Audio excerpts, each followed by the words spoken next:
one. Thank you. And you But may yeah, not see it the on, lump like, it sum may be sharp behind on sky, this one's the one that runs everything. Okay. But I sit in the back, so whenever you're, whatever in the back, You see that? Okay, so that's me.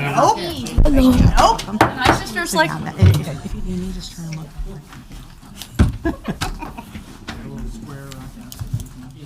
Good evening, everyone. Do we have anyone from the Ministerial Alliance? In the back. Let's pray. Father, thank you for another great night, Lord, a beautiful day. Lord, thank you for the leadership here in Rolla. Lord, I pray that you just bless each of these leaders and their families, and God, just be in the midst of this meeting tonight. We ask that in Jesus' name. Amen. Amen. Amen. Thank you. I'd like to open the meeting with a pledge. Trevor, would you lead us in the pledge?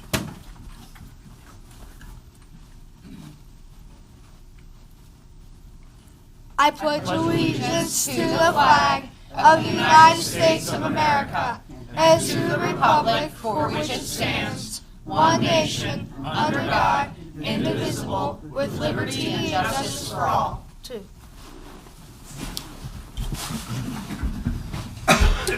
First item in the agenda is a consent agenda.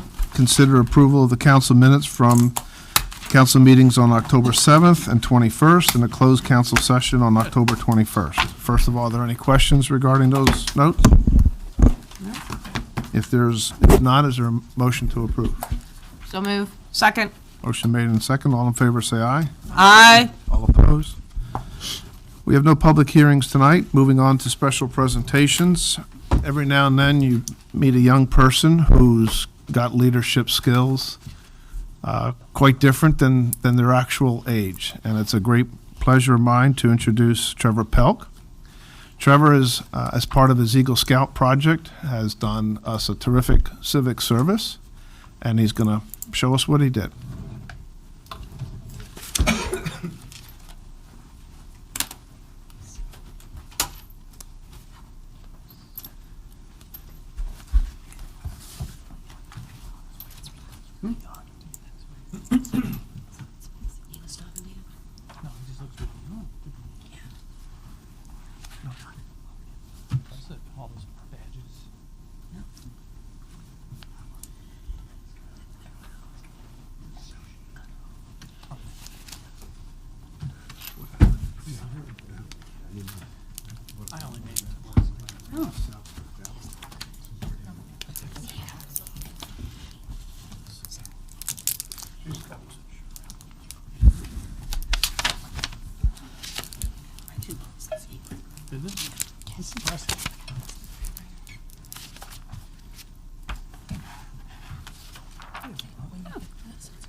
Well,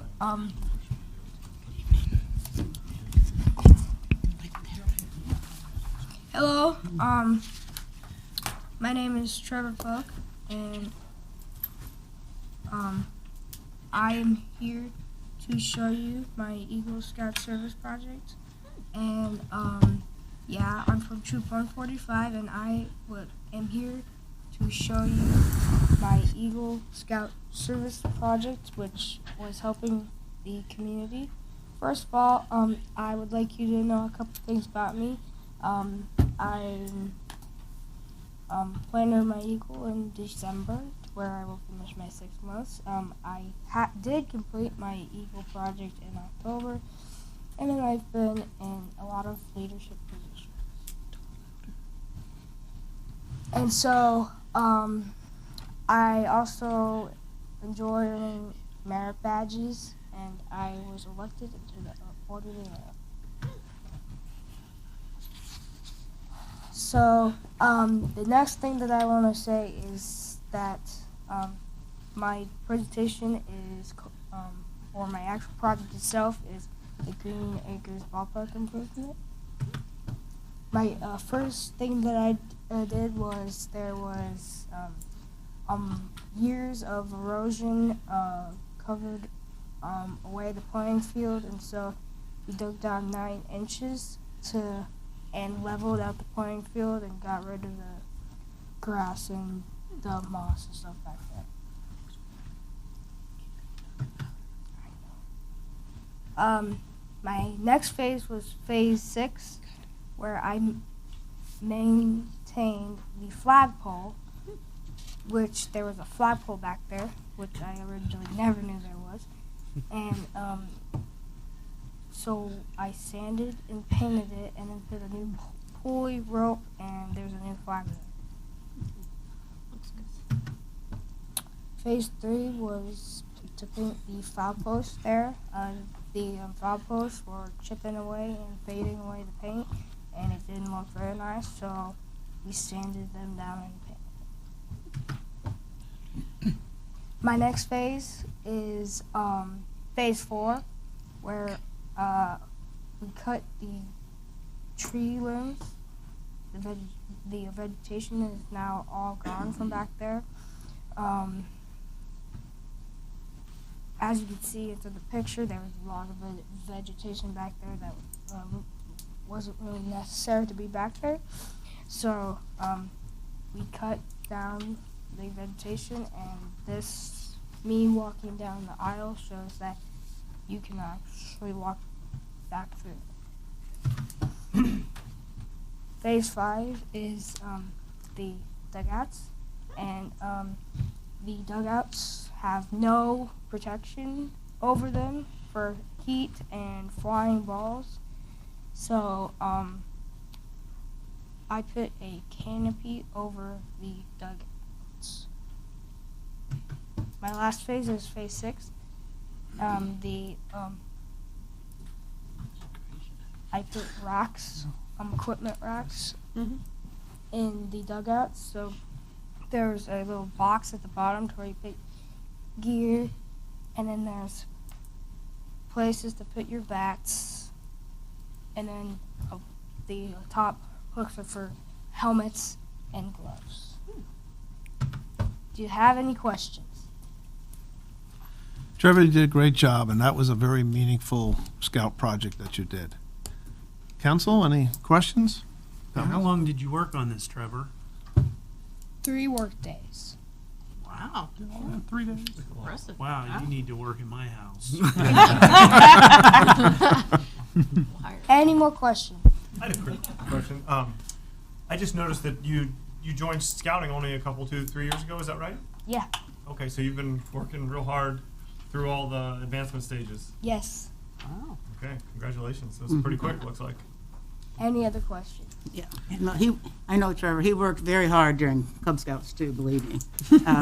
But how did you afford to get the awning and paint and stuff? Did you have to raise money for that, or? I like that question, and that's a question that's not a lot of people ask.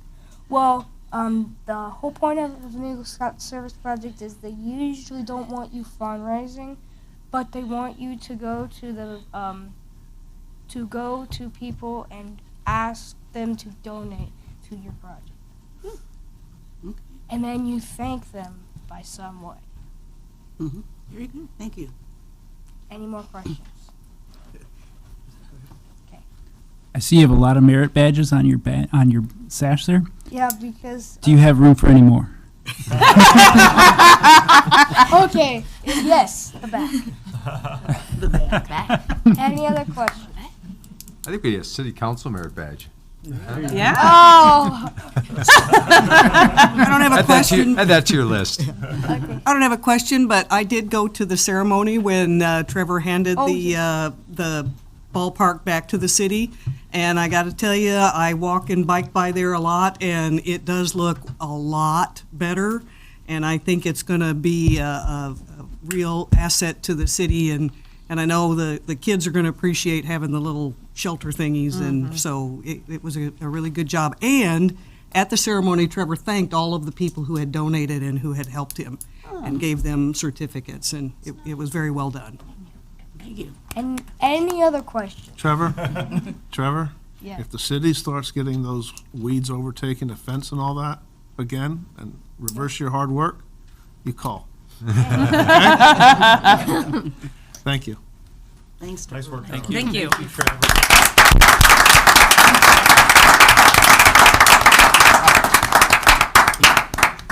Next item is a promotional video on recycling. Brady?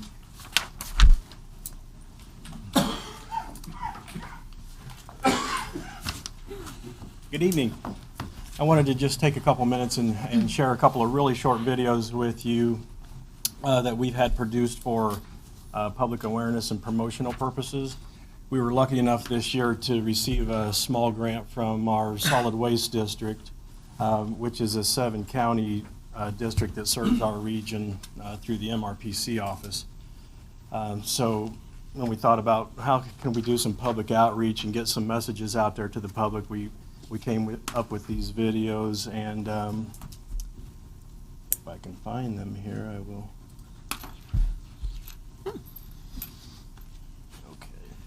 So we made a couple of real short videos, and one of them sort of highlights our relationship with the Hartman plant out here in the industrial park, and focuses on closing the recycling loop locally, as we do as we sell our newspaper to Hartman and they produce the egg cartons.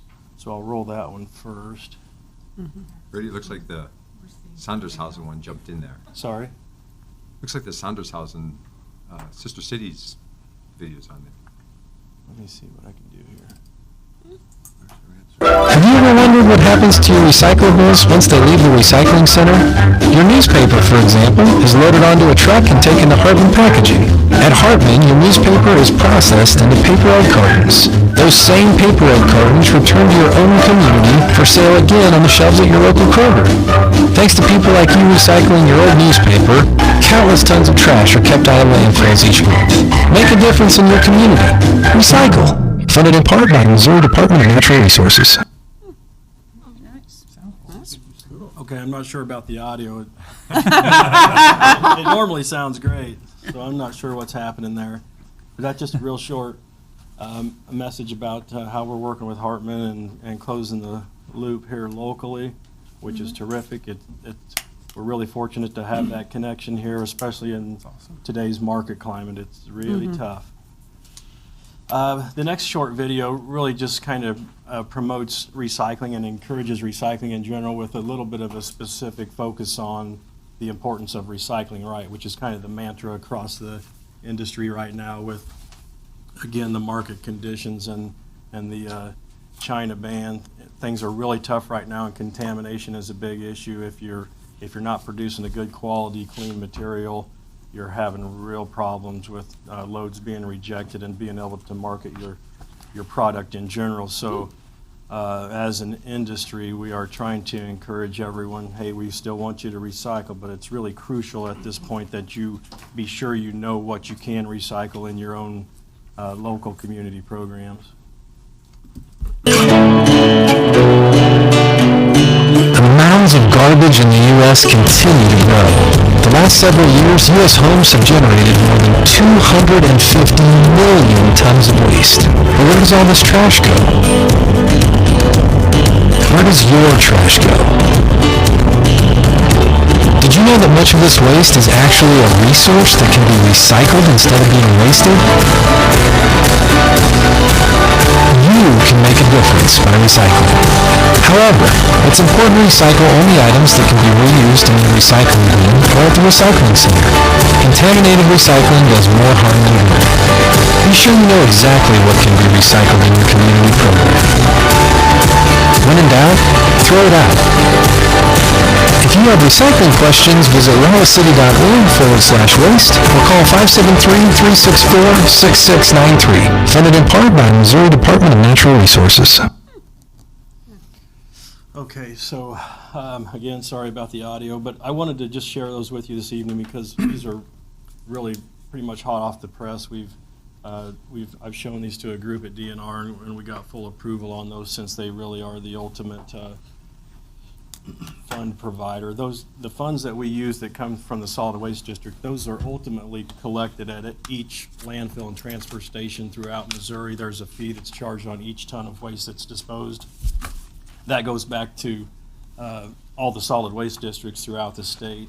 And when we can take advantage of some of that funding in our own community, we try to do that. We've been lucky enough to receive several small grants over the years. So wanted to kind of unveil that here with you all, because we are getting ready to circulate that to the public through several avenues, social media, and we're going to have some exposure on local television too, and that's all covered through the grant. be happy to answer any questions. Brady, in the council packet, but I'd like, they have this information, but I'd like to read it for the audience here and at home. And you might want to comment on some of the specific categories, but using year-to-date numbers as far as what was diverted from a landfill. Cardboard, 1,200 tons, newsprint, 300 tons, high-grade paper, 200 tons, aluminum, 10 tons, 40 tons of steel cans, 85 tons of plastic, 150 tons of glass, 37 tons of electronic waste, and 4 tons of household hazardous waste. So close to a little over 2,000 tons has not gone to a landfill. Would you like to elaborate on any of those in particular? I'd just add to that by saying typically in an average year, we're going to run about 3,000 tons through the recycling center. That's in contrast to the roughly 17,000 tons that will landfill each year. So the 3,000 tons is significant, but we need to try to do better than that. There's a lot more out there that we could divert. Again, at this time, as well as any time that you're recycling, it's just crucial that you make sure that you're recycling the right things. And I would also point out, as Lou mentioned, I think you said 4 tons of household hazardous waste that's been collected so far. That's also another grant that comes through our solid waste district, which is a really super program. It's very popular, and pound for pound, I really think through that program we probably do the most environmental good because of the things that we are removing from the environment and from the conventional waste stream. So it's crucial. And you know, out of all the materials that we handle and what Lou read off there, if you look at those numbers, you'll realize that paper or fibers is the big one. That's what most of us discard the most of at home or at work. So it's really crucially important that people are recycling their cardboard and paper to the extent possible. The other components are valuable commodities and resources also, but the fibers will make up 80% of what we recycle and or landfill. So thanks for pointing out those numbers. And if you look at that 3,000 tons that we divert annually, if we were to put that in our trash trucks and haul that to the landfill, that would cost us about $150,000 to dispose of that. So we avoid that cost, and then we also get the revenue from the sale of those commodities. Any questions for Brady? David? I had a quick one based on, I think, some information you've given us before about the cardboard, and we see it here in this video, how important it is with that relationship we have. The more cardboard we can collect, obviously the better. We're able to keep it local and make it into something, and I'm not sure the pay rate on that, but I imagine it's reasonable for the fact that we're collecting it, getting something for it. My question really more is to, I think you mentioned this was a few years ago, I thought I remember, the fact that not all commercial locations are necessarily bought into the idea of throwing the cardboard in the grate where the Rolla comes and picks it up.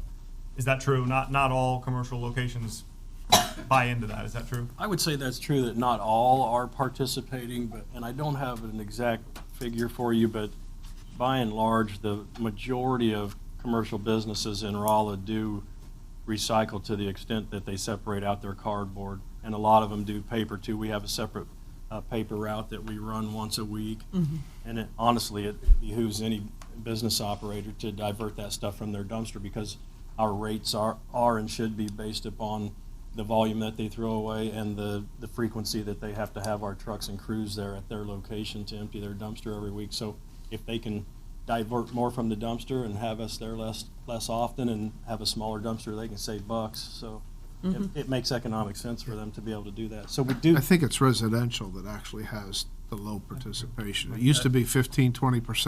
I don't know what it is today. The most recent study we did, when we did a count, we were at about 33%. Residential. Residential. That's good. But that's not awful, but we'd like to see that up around 50% or higher. And that's a 33% set out rate. What's the biggest barrier to driving that, let's say, to 50%? You know, if I had to guess, I'd just say it's indifference, because we make it as convenient as possible. It's curbside collection. You don't have to sort it into multiple bins. Everything can go in one bin. So That's my biggest guess, is that it's just indifference to the problem.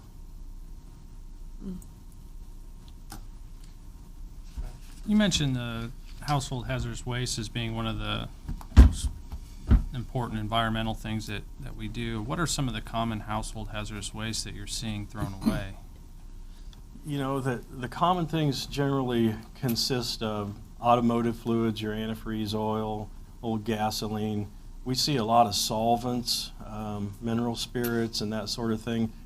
A lot of what we classify as poisons, which are pesticides and herbicides, and partially used containers of those. We get a lot of fluorescent bulbs that have mercury in them. We get a lot of batteries, but then we see the oddball things that come out of somebody's barn or garage that they've cleaned out, and it can be the mercury, DDT, or chlordane, those types of chemicals that have been banned for years and for good reason. So but the things I mentioned as the most common, we get large volumes of those.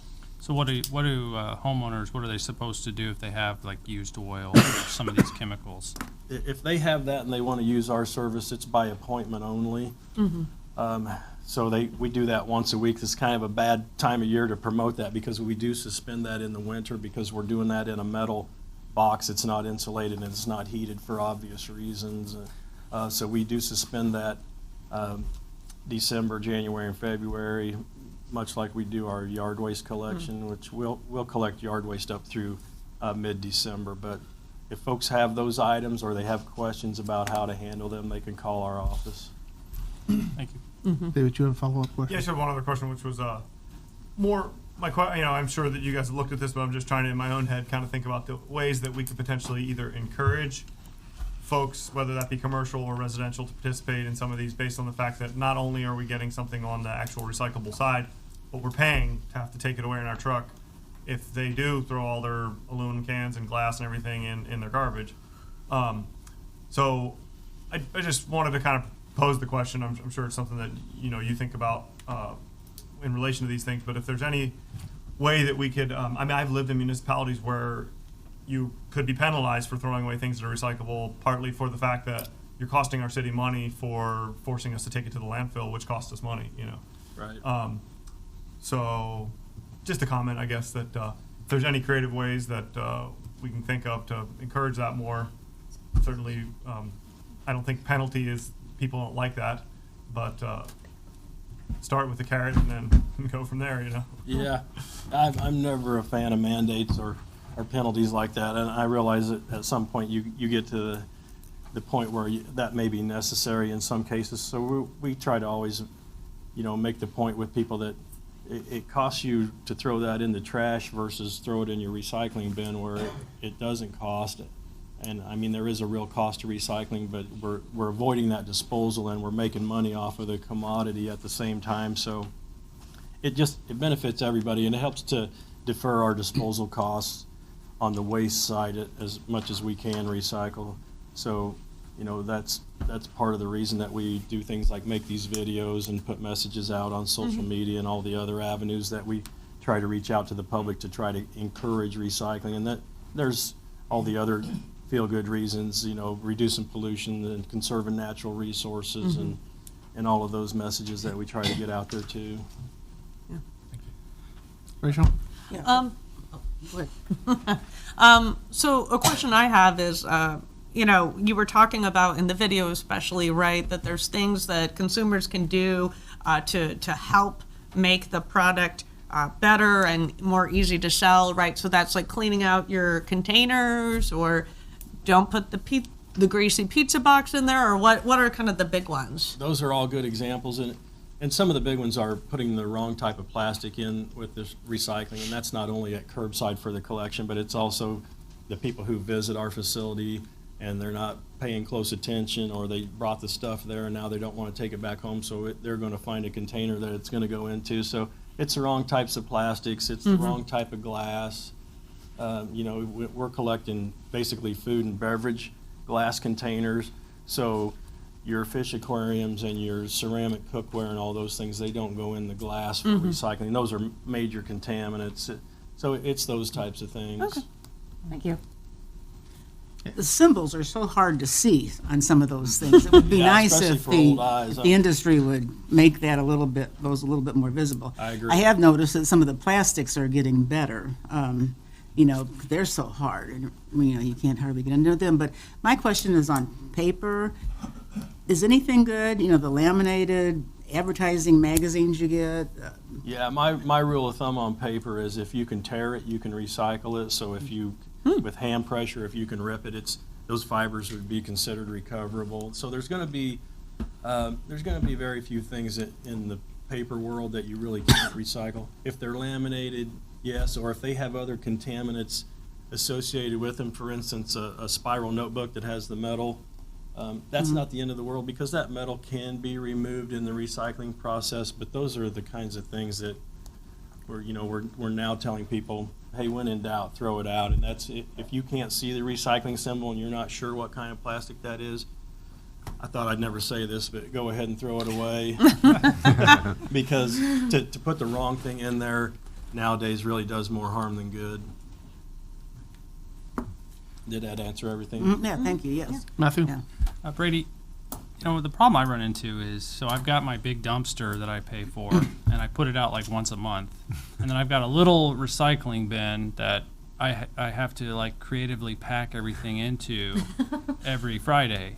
Is there a way that you can, I would love to have a wheeled recycle bin that I could more easily wheel out to the curb than to have to carry that bin and cans falling out and everything else.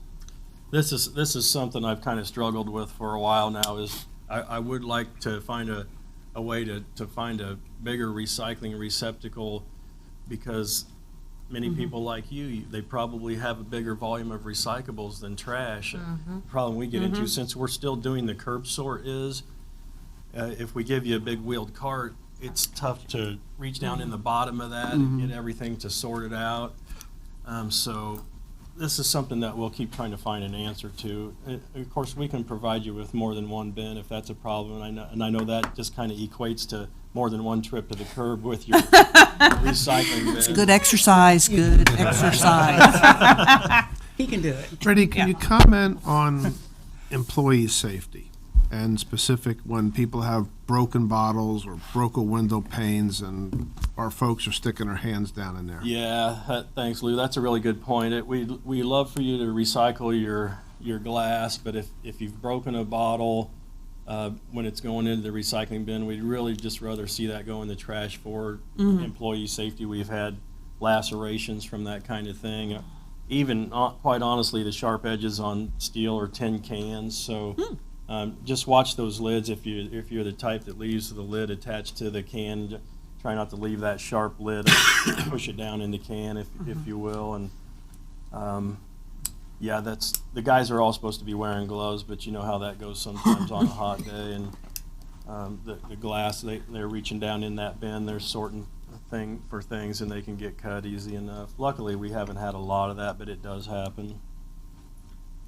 And I will say that it seems kind of outdated the way that we do this curb sort, and they're doing the sorting at the source.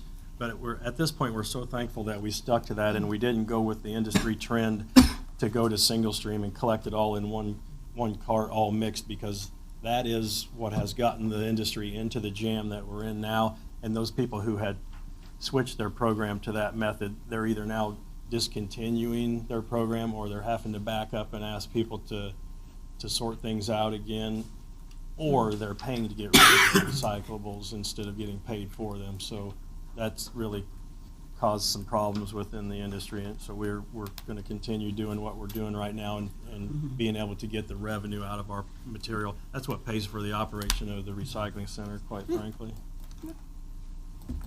Other questions? Okay. That's good. Thank you. Thank you, Brady. Thank you.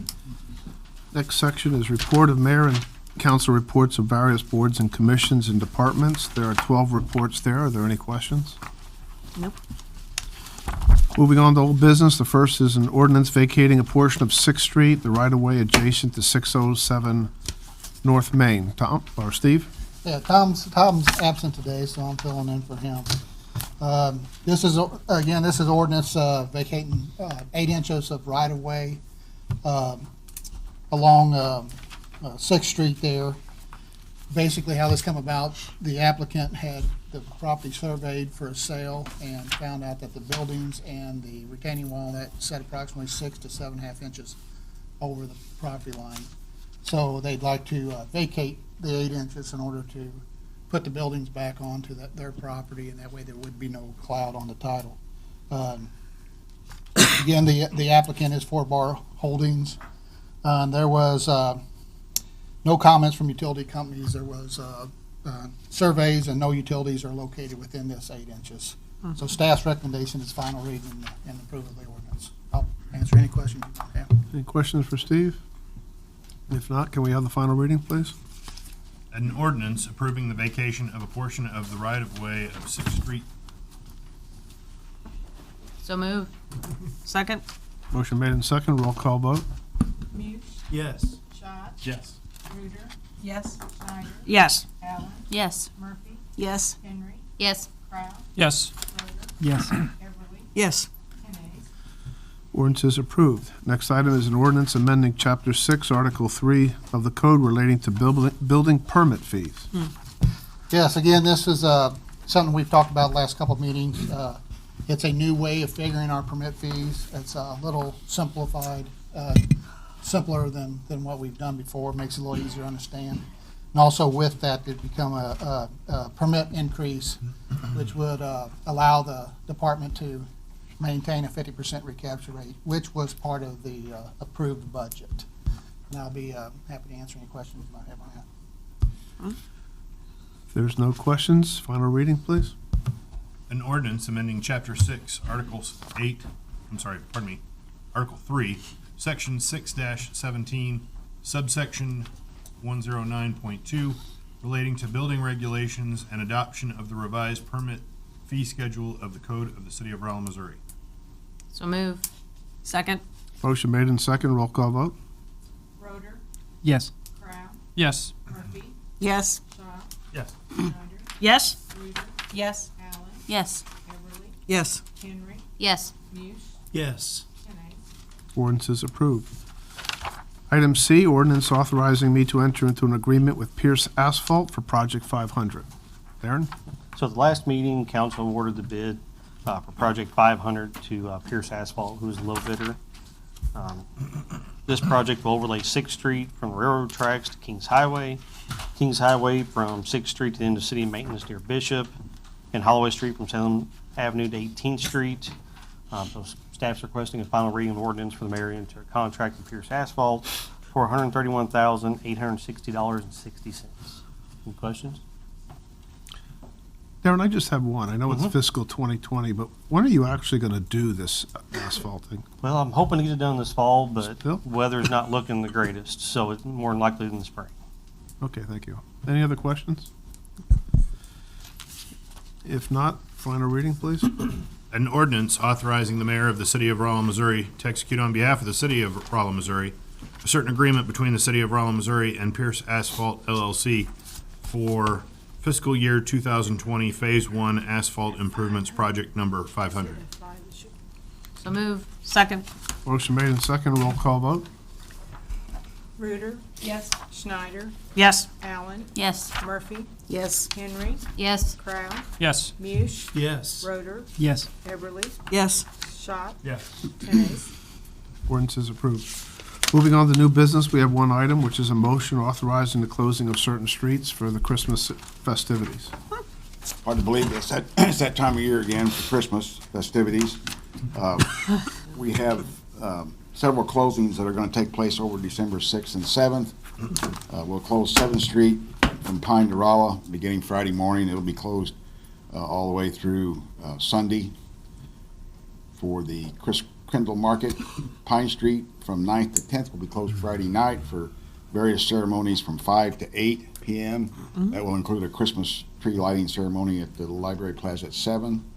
And then Pine Street and Ross Street will be closed on Sunday morning, or Saturday morning, for the Christmas parade down Pine Street. Bill Bricknell from the Sister Cities organization here tonight. He's got a little short PowerPoint he'd like to show on the Chris Kendall Market and the Great, other thank you. festivities. So I'll turn it over to him. Thank you. You just hit those arrows. You can go. Okay. Guten Abend, meine Freunde. I could continue in German, but maybe. So, I'm Bill Bicknell, and I've been with the Sister City Association for several years now, and for the last, I think, this is our 6th year of putting on the Chris Kindle Mark event. You've perhaps seen that in the paper, that the event is not misspelled. That's the German spelling for the Christmas market. There's actually 2 events going on. The Friday night is Lichternacht, which is the tree lighting ceremony that starts off the Christmas season in Germany. And we will have that event going on and be lighting the Christmas tree in the library cove area on Friday night. And several of the vendors, or excuse me, businesses downtown will be open late that evening, and so that will kick off the Christmas event. And then, of course, we'll have, after the parade, Christmas parade on Saturday, the Chris Kindle Mart, which basically is a German event where they'll be selling food and some drink as well. And location-wise, I think, this is on the grounds, or basically the parking lot by Public House there, and actually connected to the Public House. I guess first like to say that what do we do as the Sister City organization is, you've seen the sign, you have the signs at the edges of the city limits that say we have a sister city called Sondershausen. Well, we like to think that the Sister City organization facilitates that communications between the Rolla and its sister city, Sondershausen. And we're in regular contact with their mayor and some of their city fathers. And they, I don't know if you know, but they have actually visited Rolla here a couple of times. And a couple of years ago, we actually sent John Peterson over to Sondershausen. I think John Butts was there that same time, weren't you? Yes. Yeah. But anyway, Steve Vargas asked me to come down tonight because, yes, we're asking for street closings, and so maybe in that sense we're a little bit of a nuisance, but we like to think that there is something, some benefit to the city and some recognition.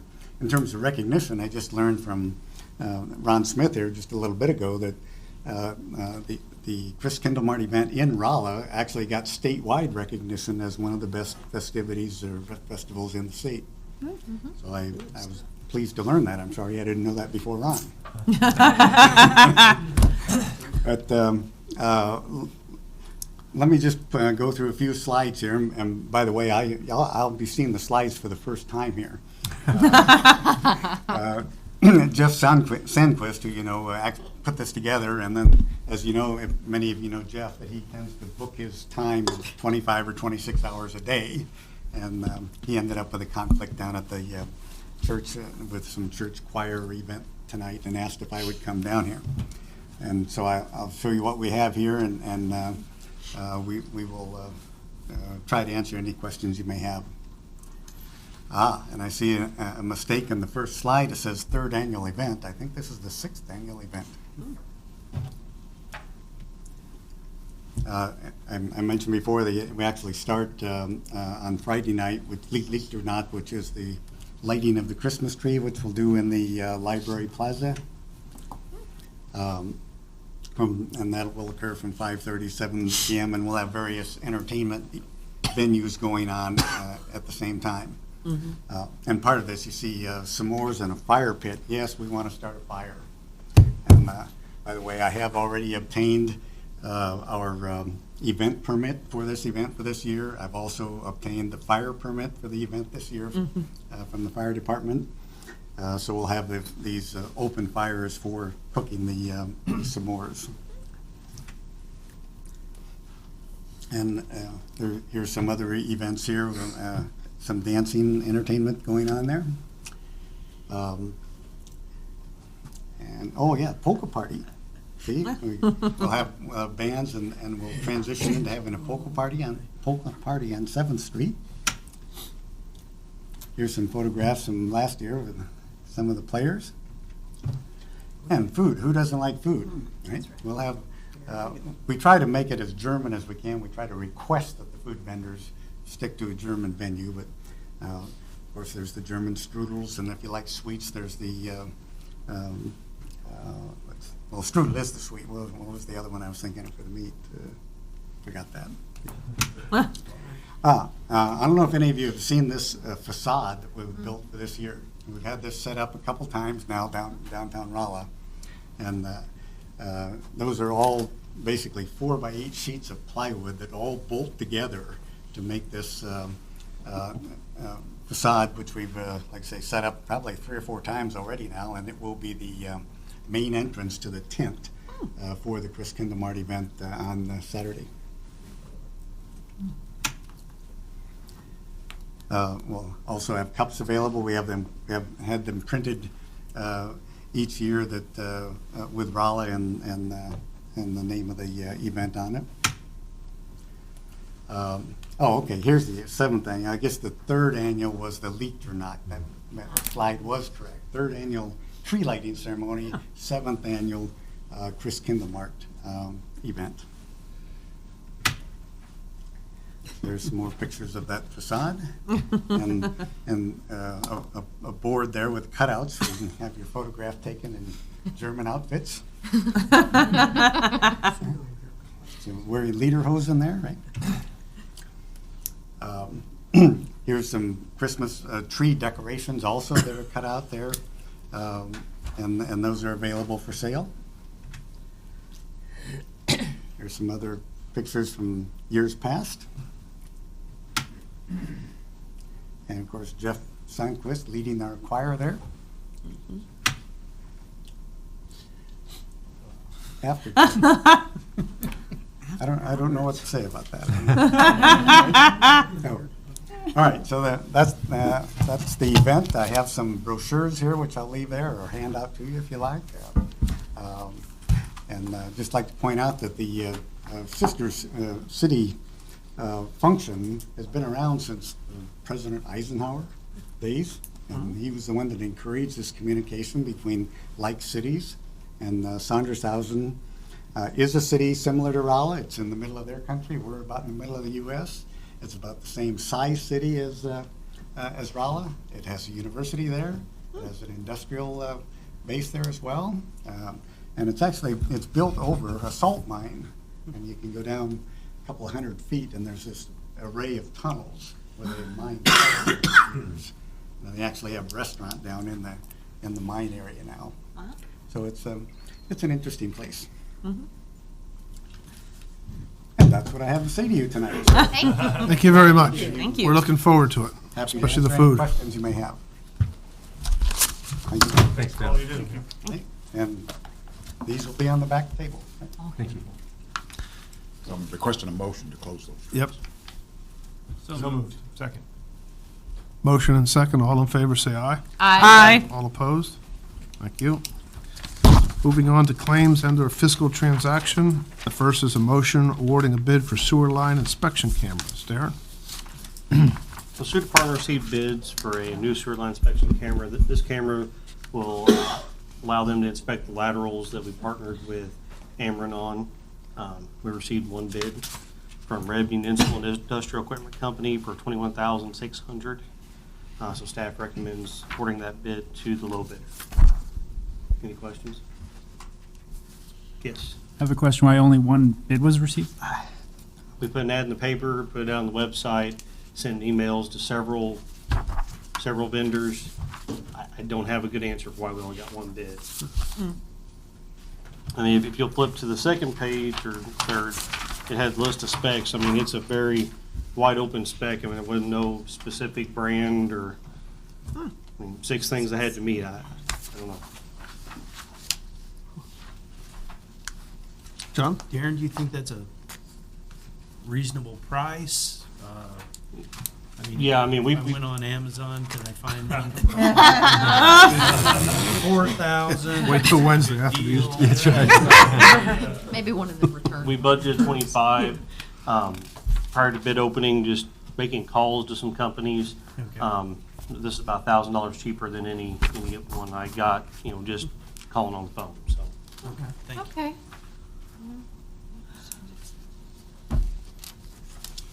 There's no other questions. Is there a motion to award the bid to RED Municipal? So move. Second. All in favor, say aye. Aye. All opposed? Next item is a motion awarding a bid for police SUVs. Chief?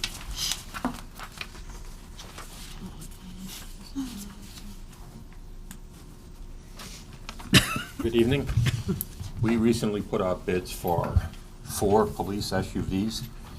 We received the bids with the bid from Taylor Dodge coming in, $32,539.36 per vehicle, coming up to $130,157.44.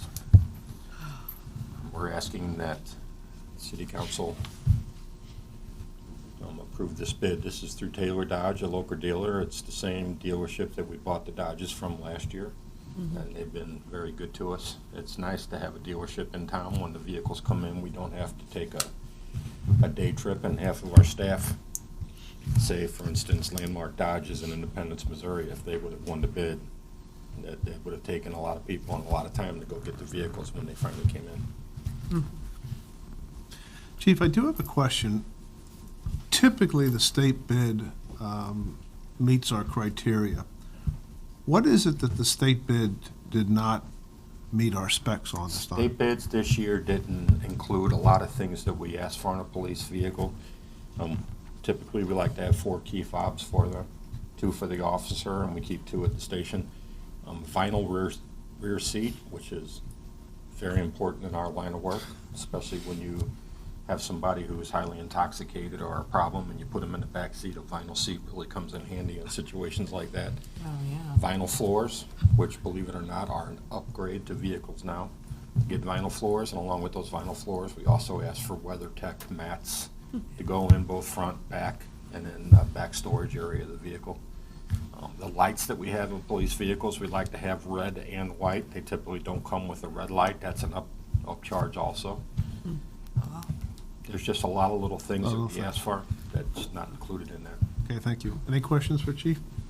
Matt? Yes, sir. Chief, lately, I don't know if lately, I've heard some complaints about officers leaving their cars idling, and I know we've talked in the past about how it's not necessarily the miles on the police cars that matter, it's how long they're in operation, so it's more like an hourly thing. I have not heard of this problem. Well, and it's just been recently, and I think it's probably been in light of the use tax and ways to save money, but I've heard several people comment about how law enforcement will often leave their cars idling. Well, and again, if we're not putting a lot of miles on these cars, we're putting a lot of hours. It seems to me like if that's a legitimate critique, then maybe we should be watching that, but I haven't personally observed that, so. Okay, if that is a problem, that's something I certainly will address with my staff. Okay, thank you. Any other questions? If not, is there a motion to award the bid to Taylor Dodge? So moved. Second. Motion made in second. All in favor, say aye. Aye. All opposed? Next item is a motion awarding the bid for the equipment for these vehicles. Each one of these vehicles that we buy, we have to buy some equipment for them. Normally, it would not be as expensive as this one is because usually we can take the light bars from one vehicle and put them on another.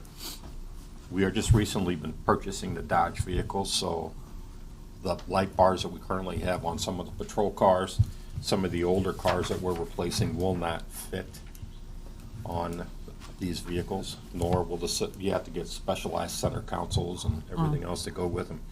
So it came in, public safety uplifters are the ones that came in with the bid on that for the equipment on these.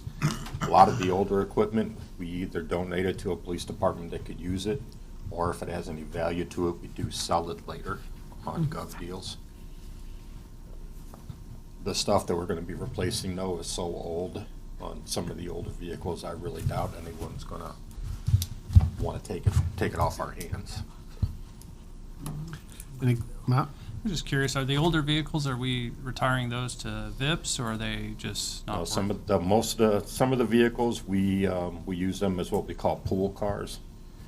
Our pool cars are extremely old vehicles, and You know, each one of our officers has their own car, but when the car is down for service or if the car is involved in an accident, then they have to drive a pool car. So we take those, the newest cars that we have, let me put it that way, and we make them pool cars, and then we get rid of the older cars. Interesting. Thank you. Any questions for Chief? If not, is there a motion to award the bid to Public Safety Upfitters? So moved. Second. Motion made in second. All in favor, say aye. Aye. All opposed? Thank you. Thank you. Next section is citizen communication. Is there anyone that would like to speak to City Council?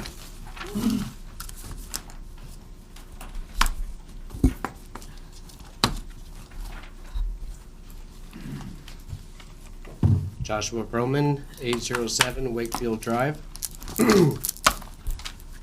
Last time, because tomorrow's the vote, but just wanted to say it again. Much of the general public is concerned that the funds for the use tax will not be distributed to each department, as the council is stating. Had the verbiage been 70% of the revenue of the use tax will be used to fund the police and fire department, it would have made my argument much harder. Unfortunately, not everybody gets everything that they want, and the police and the fire department, you know, deciding tomorrow, they may have to go with less, and kind of like everybody else. So I only have one question to ask, and I ask, if the use tax does not pass tomorrow, will we have a bad police and fire department?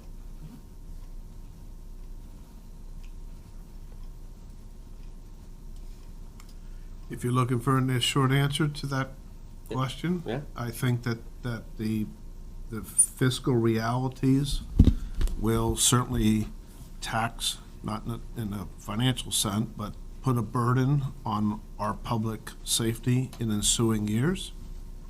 And I think we'll have continued problems recruiting and retaining employees.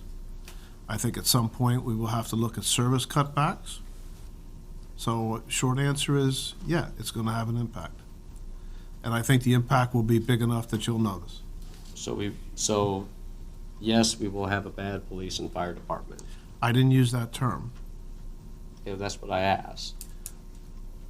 I know what you asked, but Okay. I did not acknowledge that we're going to have a bad police department and a bad fire department. So then the answer is no. We won't have a bad police department or fire department. Don't put words in my Understaffed mouth. and That's not what I underfunded. said. I won't repeat what I said. No, I understand what you said. Okay, that's all I asked. Thank you. Thank guys. you. Go I ahead. just mention one thing. There's enough priorities and needs that the police and fire department have right now that personally, I can talk for myself only here, but I think a lot of us here agree. There's a long time of funding, years potentially worth of what the police and fire need. We're talking about a radio system, a bunch of other things that they need. If folks are really concerned, I don't think they need to be, because they're the things that are needed, I think all of us here sitting here see as priorities for the police and fire department. Yeah. And that's where the money's gonna go to fill those first. So if people do want those things funded, which are critical needs, I mean, radio system, I've worked with fire departments before for years, and I'll tell you, if you don't have good communication, you're out of luck in terms of providing service. No, I And understand. we're at a critical juncture with that, not to mention our actual short staffing and those kinds of things. So, you know, that is a question for all citizens. Do they feel okay that their public safety officials aren't getting all the equipment they need, all the funding they need? And like I said, there's enough of those things that need to go there that I don't think there's much of a question. We can't be dispersing other places. We gotta get those things taken care of. So. Okay, so then my next question then is there anything in the language that's going to be on the ballot tomorrow that will hold you accountable for funding the departments? Mr. Mayor, if I can, I'll respond to that. Go ahead. The ballot language is almost directly taken from the statute, and you're not allowed to deviate from it for very much. So the ballot language you can actually look for in statute. We didn't go out and say we want that particular ballot language. We took the statute and we took the language out of the statute and used that as the ballot language. Okay, I just want to make sure that I have the correct ballot language then. Give me 2 seconds.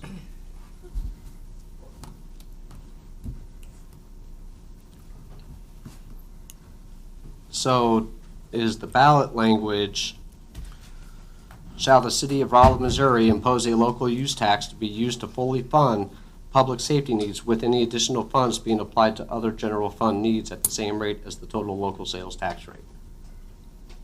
That's. I don't have the ballot language in That- front of me. okay, So that if was if under- you're reading it off of something, I'm going to assume that it's correct, but Right. I don't have the ballot language in Right. front of me to tell you whether or not that's word for word verbatim. So that came off the cityofrolla.org website. So my question is then, is fully fund public safety needs. So if the police department right now has $3.7 million in their funding, are they not fully funded? No. So what does it need to be at? We're at least 4 officers short.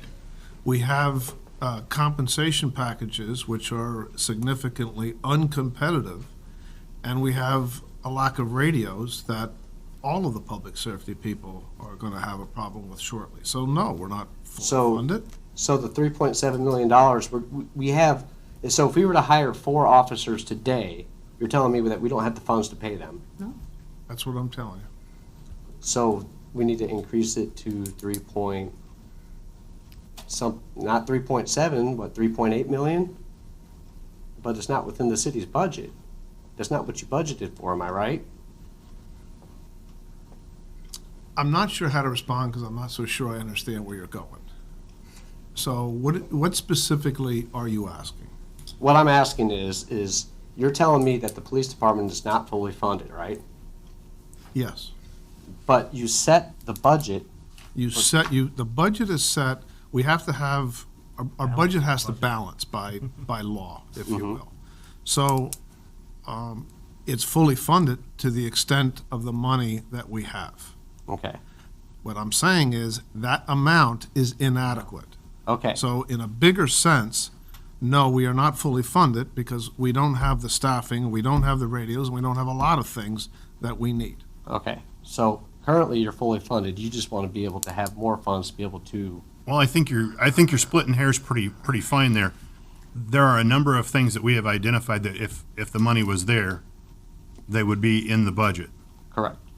That doesn't mean that the budget is fully, that the police department is fully funded. That means this is what we've identified to what we can spend, just like you do with your budget. Mm-hmm. That doesn't mean your budget is fully funded. Correct, I guess. I mean, I would love to buy more things, but I can't with my budget. Same thing. I understand that there is a difference between want and need. Right.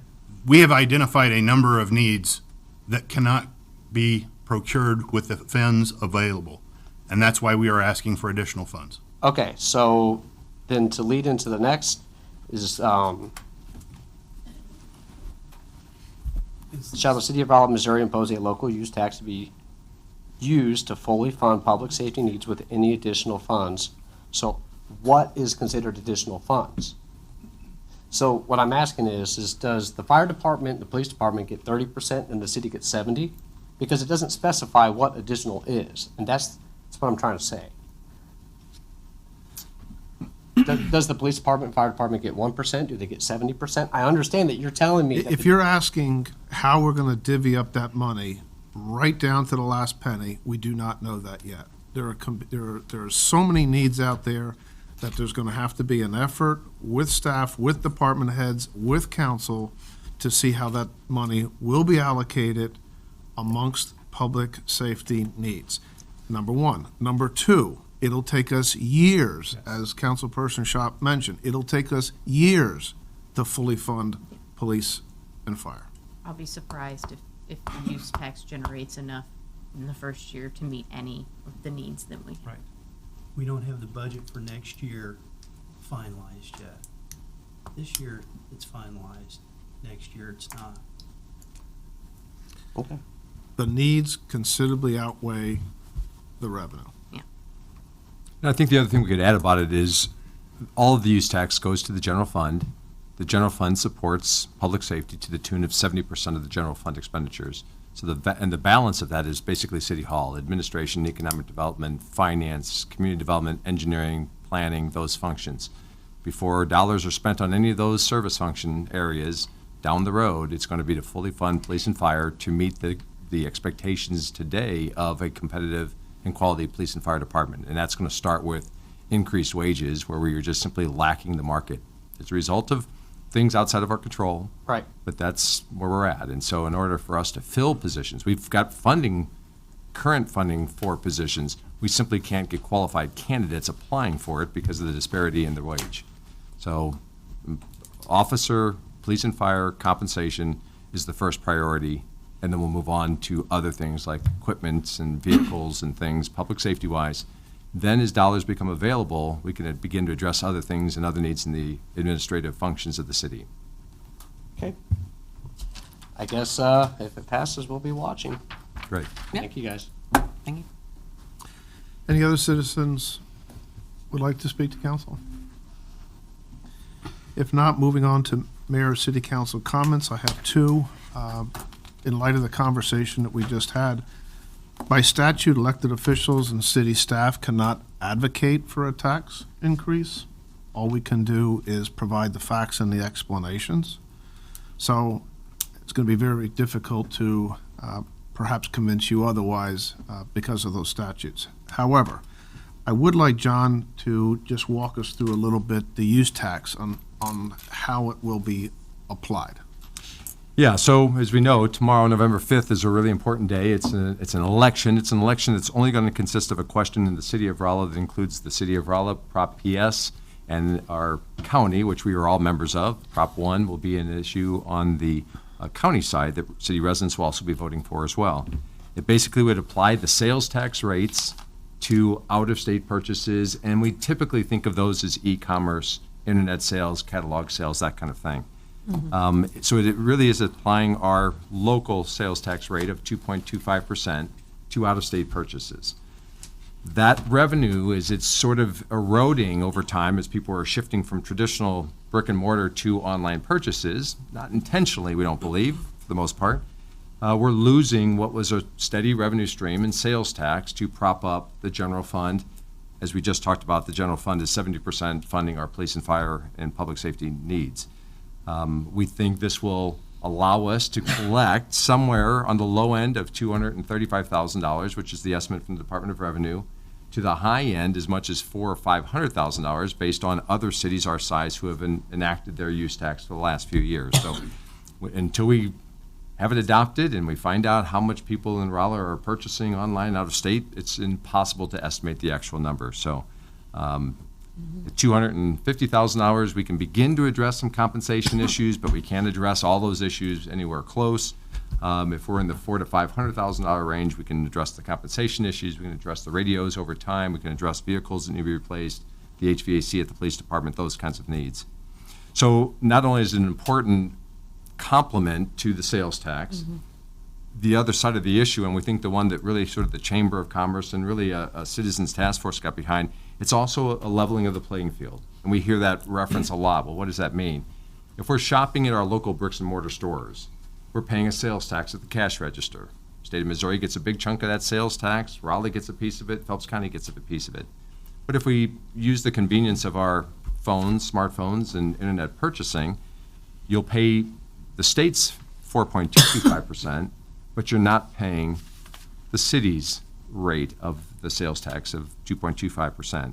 So this allows us to have our businesses competing tax-wise with our local, with out-of-state purchases. So it's an important balancing of that. It's an important traditional funding source for our public safety needs. So that's why we believe November 5th is such an important election date in Rolla, Missouri. And while really trying to push this message out over the last month, it's just critical that people exercise their right to vote. We don't want to be at the 8, 10, 12% participation. We'd love to see this at a 20, 25% participation rate.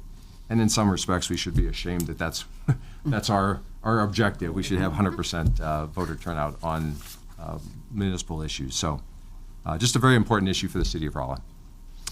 Thank you, John. Second item I have is some of our citizens are a bit confused as to the specifics associated with possessing medical marijuana. And I think part of this reason is the regulations were mostly written after the constitutional amendment has passed. So we asked Chief Fagan to give us a short presentation as to what the statutes really are with respect to the possession of medical marijuana.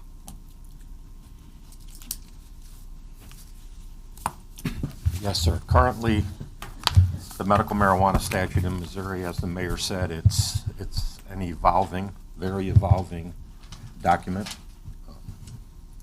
The Department of Health and Senior Services are the ones who are in charge of this.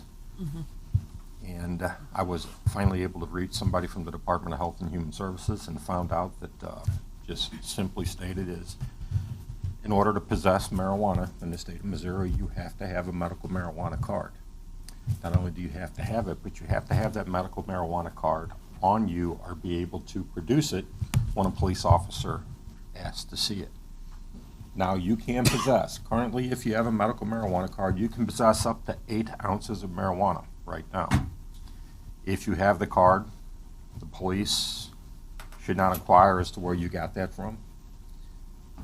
And the police cannot seize it. The police simply, once they see your medical marijuana card, hand the card back, thank you very much, and you're on your way. The only things that would prevent us from doing that is, say, if, for instance, if you were driving and you're under the influence to where the point where you're driving is not safe, then that's a whole different thing, but that charge has nothing to do with the marijuana, it's driving under the influence. But I just want to get it out to get it out there, that you have to have this card on you if you have marijuana on you. If you don't have the card, the police officer, right now, there is no database in the state of Missouri for us to be able to see if you have a card or not. The easiest thing we can do is to call Health and Human Services.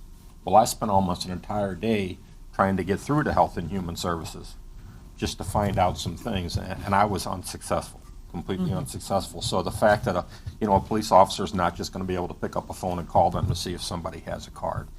So it is very imperative that our citizens know that if you're going to possess marijuana, you have to have that card in your possession to show a law enforcement officer when he requests to see it. Chief, 2 other things, if you can. Could you talk about where the medical marijuana can actually be used? And the second part of it is, what if that person who has a card can show the card has over 8 ounces? They're not allowed to possess over 8 ounces. Okay, so what does that mean? If they're in possession of over 8 ounces, they're in violation of Missouri state law for possession. I'm sorry, what was the first part? Use. Can Use. I You can use stand in it front of in your scoops house. and soda and? You can use it in your house. You can use it at a friend's house if that friend is allowing you to use it. You cannot use it in public. You cannot use it outside of your house. You can't use it in your car. It has to be a place where it is allowed and where the people who own the establishment or who rent that will allow you to smoke it in there. Otherwise, it can't be used anywhere outside of that area. John? Yeah, you were referencing prescription card holders, but I think all of the same rules apply even if you're a caregiver. Correct. So if you're a caregiver and you have a caregiver card, which looks a little bit different than the prescription card, they would also be able to have up to 8 ounces at this time. Correct. They can have up to 8 ounces. Now, there are several different cards. There is a medical marijuana card, there is a caregiver's card, and there is also a cultivator's card.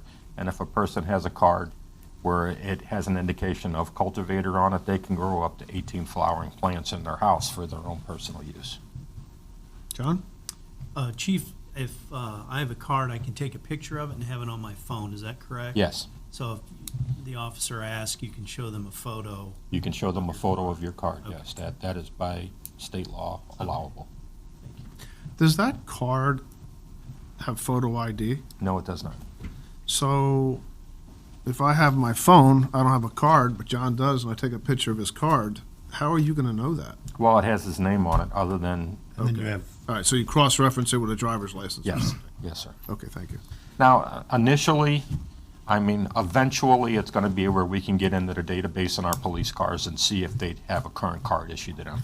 It's just that this law passed quicker than the state can keep up with it. So right now, the only way that we can tell if you have a card is for you to actually show us the card. Okay.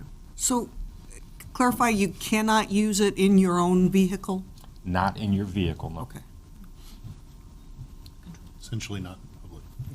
Clarification between your house and property, like, if you own a piece of property, you can be out on your property. Right, you just but you can't have be to in the on your- public domain and use it there. More John? question.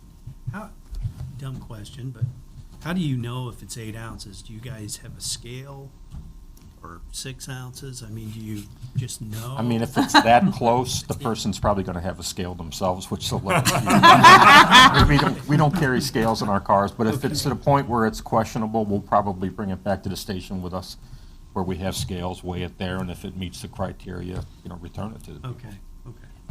And just to clarify, that's a half pound. And so presumptively, a half pound of marijuana is for personal use. Anything above a half pound is not for personal use, and therefore is going to probably be considered possession with intent for sale or With intent to distribution. distribute, correct. David? I just want to mention one quick thing. I don't know the rules as well as I think he does, and I don't know if you have the answer for this, but just to put out there about the 8 ounces, from what I'm understanding, if you do have a, what's the sister card that you can help for someone else, a caretaker? If you have if you have your own card and then you have a caregiver's card, then technically you can possess 16 ounces, 8 for you and 8 for the person you're And caring can't for. you potentially have 1, 2, or 3 or 4? I don't know how many caretaker people you can A have. caretaker can be a caretaker for up to 3 people. 3 people, so they could have their own plus 3, so do the math, I guess. Just keeping that in mind. 8 ounces. It's, right now, it's very confusing. Chief, talk a little bit about your relationship now with Missouri Police Chiefs Association and the involvement you also have with the DPS. Is there sort of working on I am training? currently the president of the Missouri Police Chiefs Association. I have reached out to chiefs throughout the state of Missouri when this came to light, and many of them did not have a clue as to what's going on. I learned that Department of Health and Human Services was, every time there was an update, they were sharing it with DPS and they were sharing it with Highway Patrol. Each one of those thought that they were sharing it with police chiefs throughout the state of Missouri, when in fact neither of them were. So we were not getting any updates on this. And like I said, to try to reach somebody in the Health and Human Services, or Health and Senior Services, is next to impossible. I finally got the direct phone number or cell phone number of the person who is in charge of it. And I have been asked, there is a working group that law enforcement are part of it, that they're going to meet monthly until this is completely worked out. I've been asked to be a part of that due to my relationship with the police chiefs, which I've accepted. So now whenever I go to one of these meetings and if a rule changes, I will pass that rule on to all the members, which is every police department in the state of Missouri right now. David? I just want to say one last thing, which is thanks so much for your professionalism on all this and for diving in and trying to help not just our community, but with your position with the Missouri Police Chiefs. I think for law enforcement and for the public and for cardholders, it's been a little confusing. So the fact that you were able to delve deeper into it and help us all understand it better is much appreciated. So I just want to say thank you. You're welcome. Chief, just so I can clarify something, right now they're saying 8 ounces. Right. But a typical prescription, I think, is limited to 4 ounces unless you get a second physician that is co-signing, and then it goes to 8. At this time, they're taking it to assume that you've got the co-sign and allowing up to 8 ounces. This is some of the confusing things we're having. If you actually look at the law, the constitutional amendment, it says 4 ounces. The Department of Health and Senior Services is saying 8 ounces. Which is, when I originally put it out, I put out 4 ounces. Well, then I had a lot of people yelling at me saying, no, you're wrong, it's 8 ounces. So when I finally got a hold of somebody at Health and Human Services, they said, yes, it's 8 ounces. How can the department overrule the wording of a constitutional amendment? Yeah. Because they have been the department that is in charge of overseeing this, and like I said, they're going to be catching up with the laws. Right now, all you have is a constitutional amendment. But I would think there's nothing more supreme than a constitutional amendment. The constitutional amendment also says that the Department of Senior Services has the ability to make rules. Don't poke that dog, you're not gonna like the response. It happens all the time in executive departments. Nobody elected them, but they get to make rules, so that's the way it works. My understanding too, just to clarify that, I could be wrong, but my understanding was that you're allowed to have 4 ounces on you, but 8 ounces at your residence. So See, now, that'd be worth the checking. Health and Human Services told me they can possess up to Up to 8 ounces. There They you go. did not distinguish it, Okay, which is the information that I passed on to all the police chiefs. perfect. What does 8 ounces look like? Half a pound. I mean, is it like, If a you half take pound a, bag. if you take a gallon sandwich bag yeah? and fill it halfway, about 2 inches thick, 2 or 3 inches thick, that's about a half a pound. So it's a lot. It's an awful lot. Got sick people out there. Okay, if there's no other questions, thank you very much. You're welcome. If you can, as things change and get clarified, Chief, if you would distribute that to council. Yes, sir. Thank you. One other comment, Ann, you attended the Loggers Convention. Would you like to give us a report? Yeah, I'd be happy to. It was a good day and a half, and they know how to do a workshop, let me tell you. They're very good at that. But Loggers stands for, the Missouri Loggers stands for the local, it's the Local Government Employee Retirement System. Okay, it's Missouri-owned. I mean, it's only in Missouri. It's a public pension plan. It's the largest public pension plan in Missouri for local governments and subdivisions, which would be police, fire, municipalities. Okay, it's not state, it's Loggers local.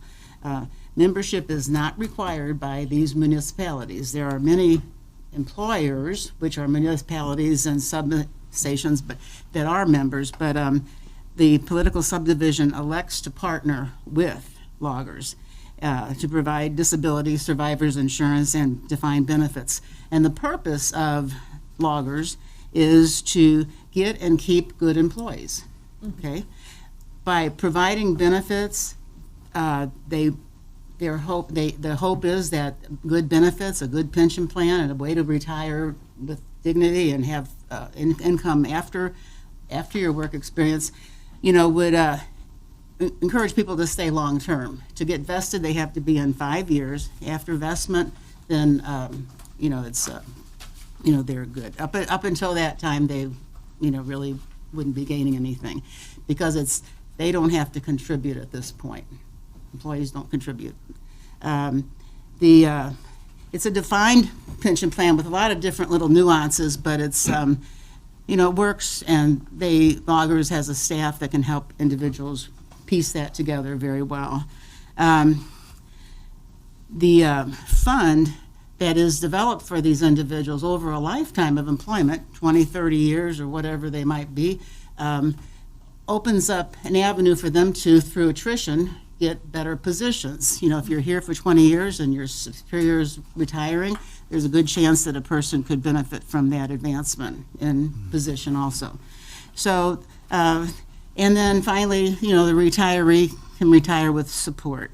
So they kind of refer to that as a circle of life, of the retirement system. Okay? Currently, there are 35,000 active members in Missouri Loggers. There are currently retirees and beneficiaries, 24,000 plus individuals that are receiving benefits. The Loggers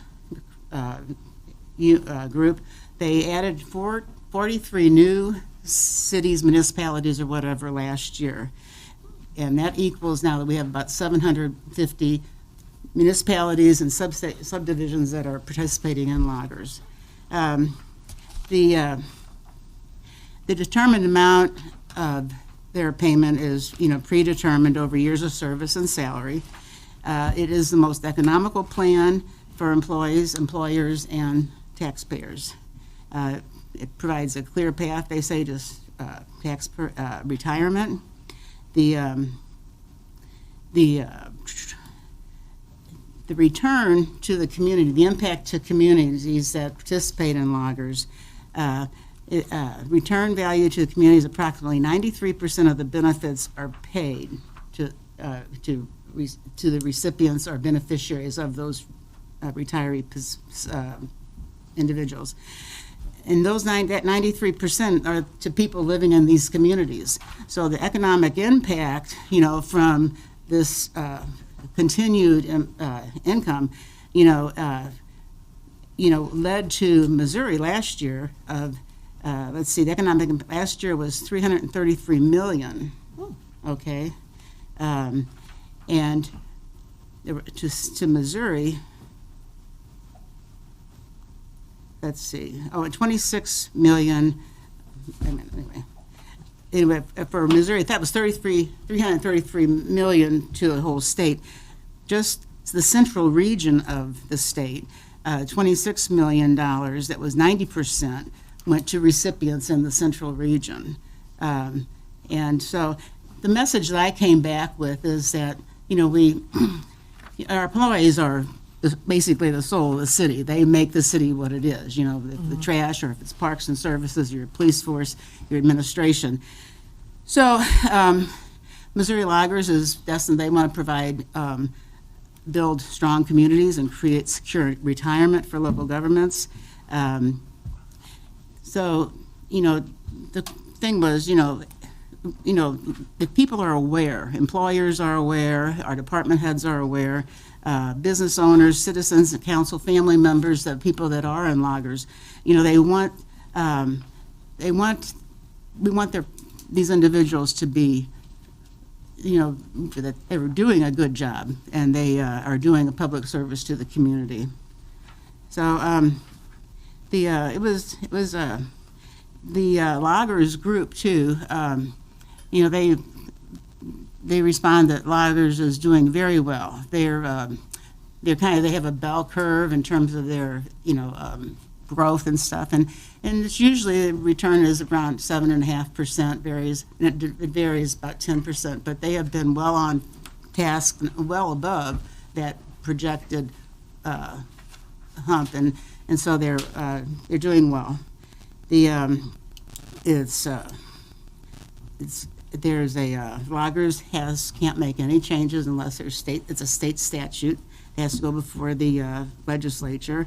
But loggers employees are up at the Capitol making sure that questions are answered, that the legislative people around the state know that loggers is well positioned, healthy, and providing tremendous economic impact and security for families. So that's all I have. It was good. Any questions for Ann? Thank you. Okay, thank you.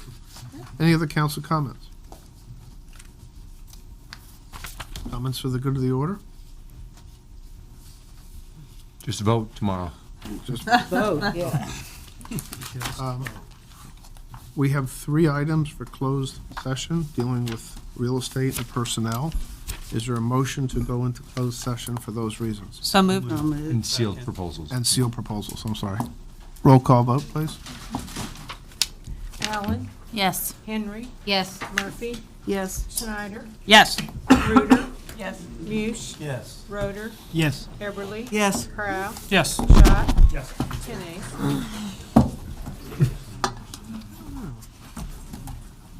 Is he with the girl that, yeah.